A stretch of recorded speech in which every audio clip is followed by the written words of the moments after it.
Esther, you've been an educator for a pretty long time, and there's a general feeling that our public schools are not turning out people who are quite as educated, quite as prepared for the job market as we would like. What do you think are the main problems in education today that need to be fixed? Well, I think one of the main things in education that needs to be fixed today is the culture of the classroom. So it's really hard to change culture in a classroom. So people tend to go back and say, oh, well, my mother did it this way and my grandmother did it this way, and probably this is the way to do it.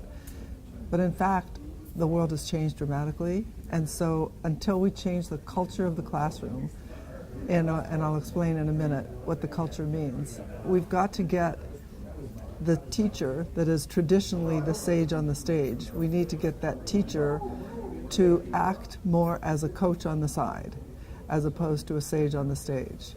And the question is like, why do that? They've been sages all these years, right? Well, the answer is kids learn by doing. They don't learn by listening, and they don't learn by watching someone else do it.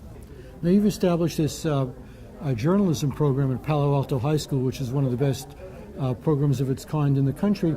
And this is a fairly upscale school. What about school districts where there are a lot of disciplinary problems, where adults are not in the habit of treating children with any respect, but they treat them all as a nuisance? To enable the sort of things where kids get more freedom, would it take anything special to make that happen?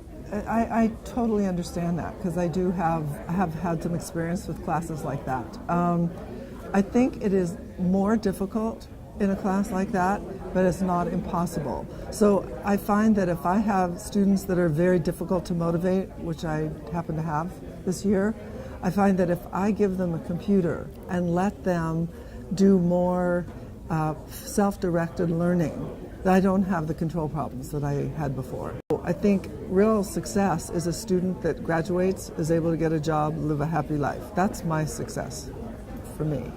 And so these are what businesses want, and this is what students need to have.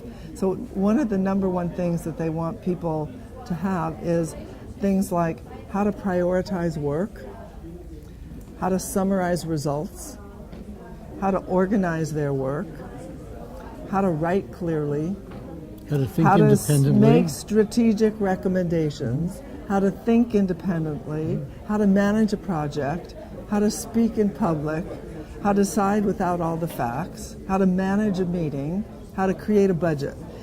And so we aren't teaching the skills that the kids need in the work world. And the kids want to do these things. I mean, they're more interested in doing this than they are sitting there memorizing facts for a test. There is a growing movement that if students own their learning, that they do much better.